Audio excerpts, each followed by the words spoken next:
There are 3 broken builds in Dark Souls, and those are Pyromancies, Strength, and Magic. And in this video, we're gonna zero in on Magic to find out how easy is Dark Souls if you can only use Magic. The rules are simple. Enemies can only be killed with Magic or Gravity, no glitches or exploits, and I can only level Magic related stats. That includes Intelligence and Attunement. And because this is supposed to be an easy run, I can't use the red Tearstone ring as that would defeat the whole purpose of this being easy. Now for some reason, I forgot to record the first hour of this run, so that footage will be replaced with a quick run that I did with exploits. However, all the boss fights are pretty much spot on. Just imagine it taking a little bit more hits to kill each boss. Now let's get into the video. I named my character Pee-wee-Poo for some reason. I picked the Sorcerer class because no shit Sherlock, and the gift, I always choose the Master Key. I did the usual run, but I had to show this Hollow God for a split second, and after pulling out a long hard stick, I ran straight to the boss room and shoved it right up the Stray Demon's ass. In all seriousness, as long as you stay behind him, it's a pretty easy fight. I love the big damage, but I really want more. Once in Firelink Shrine, I go about my usual grave robbery, collecting every loose soul that is nearby. Then I headed up to the Taurus Demon after buying Great Soul Arrow from the NPC in New Londo, and I ended his life quicker than the dodges in Bloodborne. I killed this trash and then ran up to the boss after leading everyone downstairs, and the Bell Gorgals were dead before I even entered the boss room. Everything is moving so fast. After that, I freed Griggs, and this is exactly how I made it to the Capra Demon. And if you're planning to do this run, please do not do this. It is a very bad idea. Once you kill the dogs, it's pretty much smooth sailing with the old Capra, and you could beat him with throwing knives while blindfolded, so he is not a threat. I quickly homeward boned out, and now it's time for the Moonlight Butterfly. And I don't think I have to say anything about this fight. If you have ranged attacks, you will win. Now back to the actual footage from the run, and freeing Dusk legit took 10 minutes. Thankfully, I didn't fuck shit up, so we chatted after I summoned her, and now we have our first passive damage boost, the Dusk Crown. This gives a 20% magic boost in exchange for 40% damage taken from magic. But it's fine, we'll pick up Oscar's shield sooner or later. With my higher damage output, I figured why not get the Rod of Kindling, and after opening the door, breaking my ankles, literally, and a hop and a skip with Bone Wheels behind me while I dip, we are now at Pinwheel's boss room. And Pinwheel is just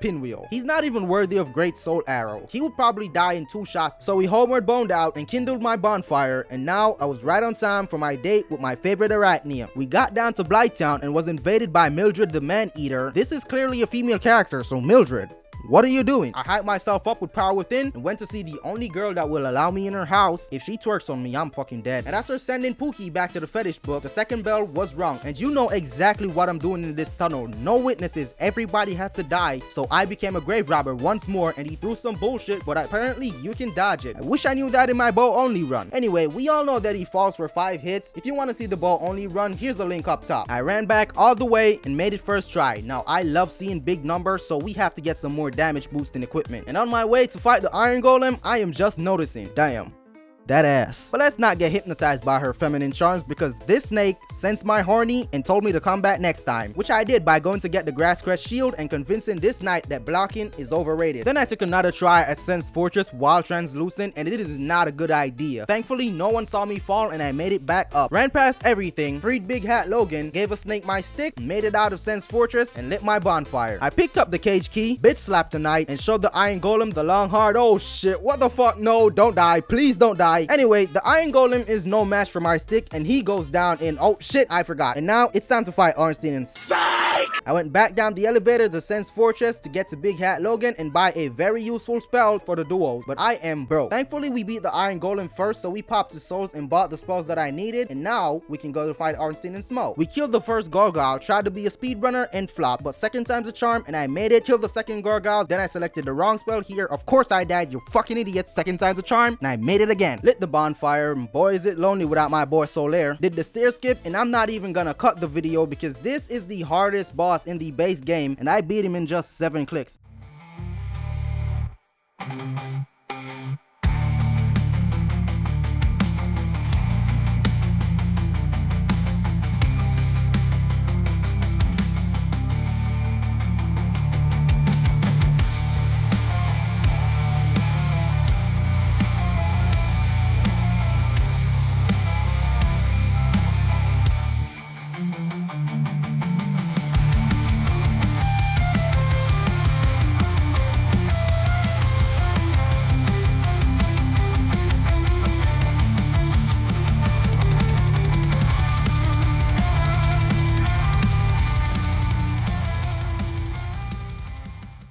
say Dark Souls is hard. So I lit my bonfire and they are fucking huge. I'm talking about the Lord Vessel. Come on, guys.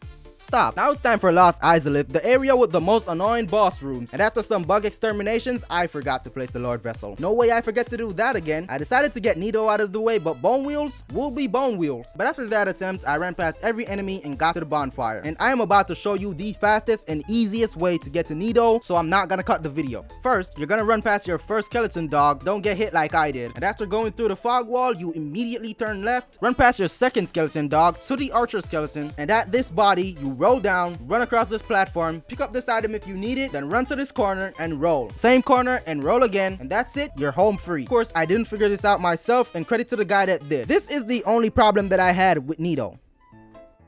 Yep, that's why you should level vigor. I got invaded by Leroy on my second try and he fell off a cliff somewhere and I thought that was a good luck charm. But Nito was not on that shit. Trust me, it is not hard. I found out that holding up your shield makes him do less damage. No shit. And after I can get some damage in, Nito is no longer a threat. As long as I don't get too far and I don't get too close, we both exchange hits and he went down. Don't be a piece of shit and kill Andre, just give him the boss money from Nito. But I am a piece of shit. I attuned my magic and died to Sif, who wasn't expecting this at this point. Why do you hate me? I got his timings down on my second try, but if these spells could only fucking hit. Even though my spells are missing like crazy, if they hit, they fucking hit. And without suffering, Sif is down. It is now time for a DPS check. This is why I always take out the red guy from afar. Dark Souls, what the fuck? After that little shindig, I drained New Londo and skipped the rest of the area to the 4 bitches. Now, because I don't have Avil's armor, I'll have to dodge attacks instead of tanking them, but it's fine because the 4 kings are a pushover. And you know, because I got this low and still survived. Hell, I even first tried it. Dump my souls into Int, and finally, we can do what we set out to do 3 hours ago. But again, this is one of the worst areas, and this should happen.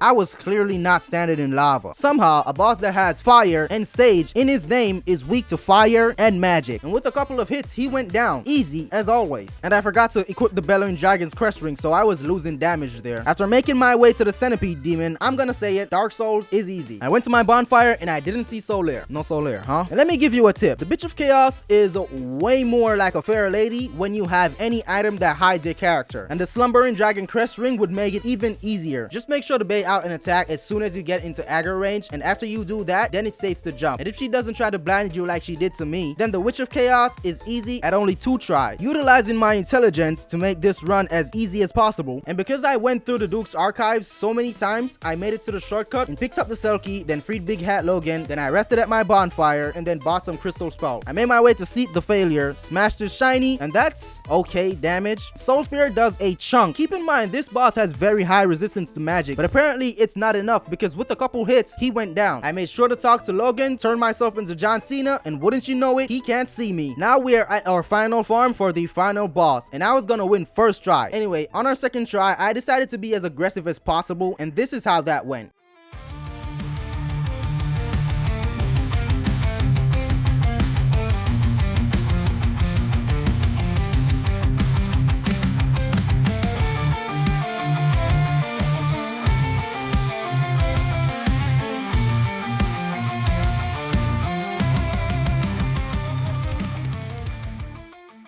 As usual, if you like content like this, like, comment, or subscribing goes a long way. Thank you for watching my video. See you next time.